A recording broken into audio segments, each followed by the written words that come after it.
Hey everyone, time for another video. In late 2009, Nvidia revealed the Geforce 210, a card intended for the budget segment of the market. It came in various versions supporting DDR2 memory and DDR3, which is the version I have here today. Specifically, the one I have is the EVGA Geforce 210, released in October 2009 with 1GB of DDR3 memory on a 64-bit wide bus. The Geforce 210, using the GT218 GPU, has a core clock of 520 MHz, with a shader clock of 1238 MHz, and a memory clock of 600 MHz, which is effectively 1200 MHz with it being DDR3 memory. Based on the Tesla 2.0 architecture, it has 260 million transistors built on the 40nm fabrication process, with 2 streaming multiprocessors, 16 shading units, 8 texture mapping units, and 4 raster operations pipelines.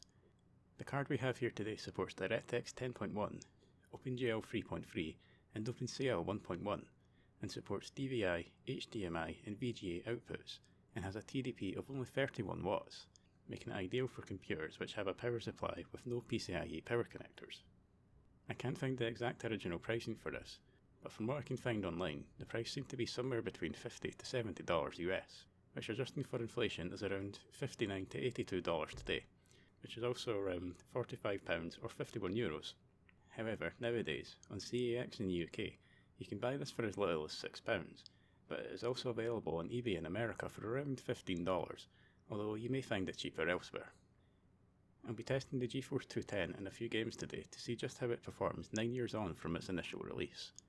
The rest of the system we'll be using today features an i7 6700K 4.8 GHz with a 4.9 GHz boost on 2 cores, a MSI Z270 SLI Plus motherboard, 16GB of Corsair Vengeance LPX DDR4 RAM at 2800 MHz, and Windows 10 Pro 64-bit. First up for the games today is Grand Theft Auto 5, a few years old by now but still extremely popular and a fairly decent game for benchmarking. Although the Geforce 210 supports DirectX 10.1, I had to set the game to use DirectX 10, as 10.1 would cause the game to crash for some reason. Given that the Geforce 210 was a fairly low-end card even 9 years ago, I had to run the game at the lowest settings and resolution possible, 800 by 600, with frame scaling at 50%, meaning that effectively the game is rendering at only 400 by 300.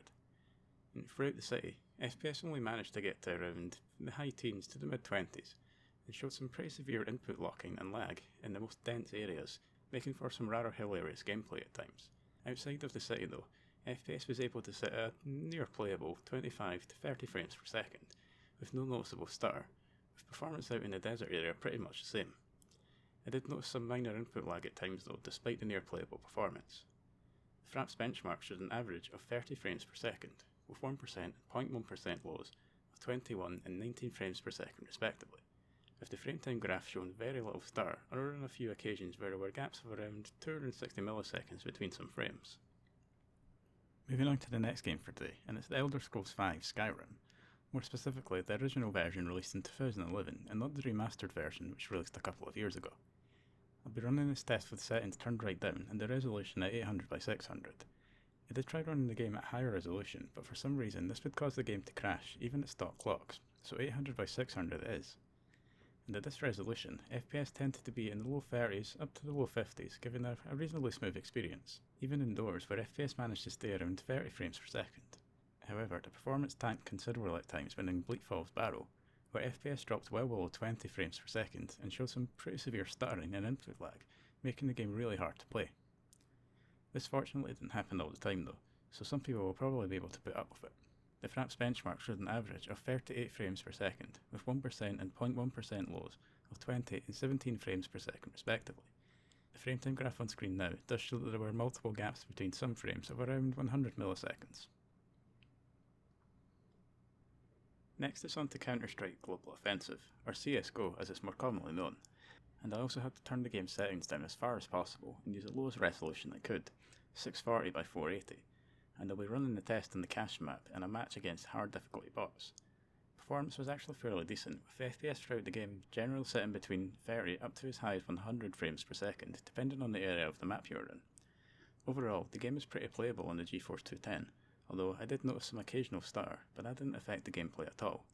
And other than that, there weren't really any other issues.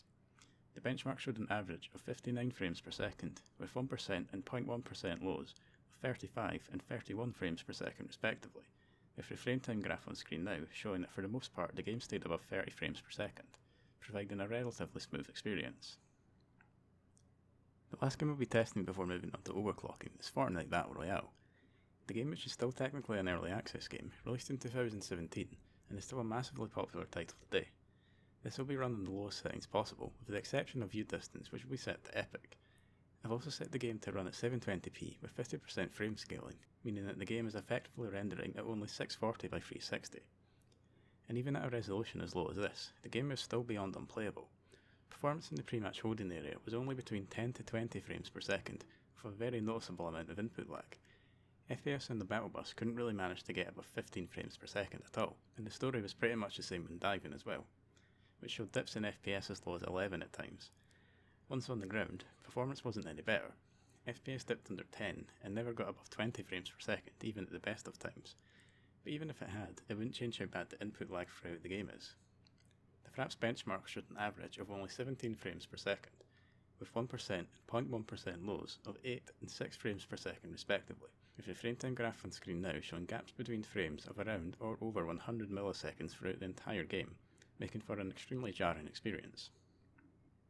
Now it's time to have a look at just how well, or how badly, the card overclocks, and just what kind of a difference it can make in the games we're testing today.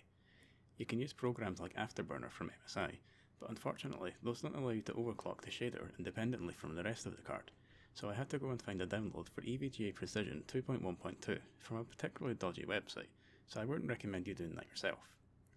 That aside, I managed to increase the core speed up to 700 MHz, a reasonable jump from 520. I managed to get the memory stable at around 725 MHz, but shader clock-wise, it really depended on the game. Both GTA 5 and Skyrim were fine with 1600 MHz, but Fortnite needed a drop to 1575 to be stable, with CSGO needing a further drop down to 1500 MHz, otherwise it had problems with crashing and extremely flickery textures. With GTA 5, the overclock made a pretty big improvement. Average 1% and 0.1% lows weren't that much higher at 36, 26 and 22 frames per second respectively, but the big difference in terms of playability was that the overclock managed to get rid of the truly awful input lag and locking. FPS in the city was in the high 20s to the high 30s and on occasion actually hit 40 frames per second. Out in the desert area, FPS sat at over 30 frames per second, with only the very occasional dip underneath that mark, making for what was a pretty playable experience on the Geforce 210. The frame time graph does show some occasions where there were gaps in frame times of around 80 milliseconds, although those weren't noticeable at all during my test. With Skyrim, the overclock was definitely noticeable as well, apart from some occasions which I'll get into later. The game managed to sit at over 40 frames per second, and on multiple occasions was right on the game's hard limit of 60 frames per second, which made for a pretty smooth experience, although on the walk to Riverwood I did notice some minor stuttering, which wasn't so bad that you couldn't put up with it. Performance indoors wasn't that much different from stock, with FPS still at roughly 30 frames per second, or just over that mark. As mentioned before, the overclock couldn't make a difference on some occasions, such as when you were in Bleak Falls Barrow, as at times the FPS still tanked down to near 20 frames per second or under that, and showed a massive amount of stuttering and input lag, which can be extremely jarring to have to play through if you aren't just testing the game like I am. The game also micro-stuttered at various points throughout my test. The benchmark showed an average of 47 frames per second, a notable jump over what stock clocks managed, but with 1% and 0.1% lows that weren't that much better at 21 and 20 frames per second respectively. The frame time graph also shows multiple times where there were gaps in frames approaching 100 milliseconds. CSGO already performed reasonably well at stock, and the overclock made that performance even better. FPS sat in the low 40s to around 100 frames per second, but went as high as 120 frames per second at times. This again though depends on what part of the map you're in. I also didn't notice any stutter at all throughout my test, and overall the game again performed to a pretty reasonable standard, putting aside the low resolution. The benchmark showed an average of 71 frames per second, with 1% and 0.1% lows of 40 and 34 frames per second respectively, with the frame time graph showing very few occasions of stutter throughout the entire test. To close out the test for today, it's back to Fortnite, and unfortunately there was nothing that could be done to save the 210 from another abysmal showing. The overclock basically made no difference whatsoever to playability, and any difference there is can most likely be put down to being in differing locations on the map. Performance in the pre-match holding area was still well below 20 frames per second, but managed to get into the high 20s at times. FPS on the battle bus had jumped from around 15 frames per second to around 20 to 23 frames per second, which was the same for diving to the ground as well. But once on the ground though, FPS still dipped into single figures and the input lag was just as bad as it was at stock clocks, making the game a complete no-go for the Geforce 210. The benchmark showed an average of only 19 frames per second, with 1% and 0.1% lows of 8 and 7 frames per second respectively. The frame time graph also shows just how bad the performance was, with gaps between frames of around 130 milliseconds being the norm for the entirety of the test. Overall, the Geforce 210 actually performed far better than I was expecting, at least it did in Skyrim and CSGO. GTA 5 performed about as I expected, with the same being true for Fortnite, which performed exactly as bad as I was expecting it to perform. An overclock did manage to save GTA 5 and turn it into something mostly playable, but I couldn't do the same for Fortnite, which was just terrible in both tests. If you liked this video, it really would mean a lot to me if you would consider liking it, leaving a comment, and maybe even sharing it as well. And if I've got anything wrong, or you feel there's any improvements I could be making to my videos, please let me know in the comments. Thanks for taking the time to watch this everyone. As I said, it really does mean a lot to me. Subscribe for more content like this, and I'll hopefully see you in the next one.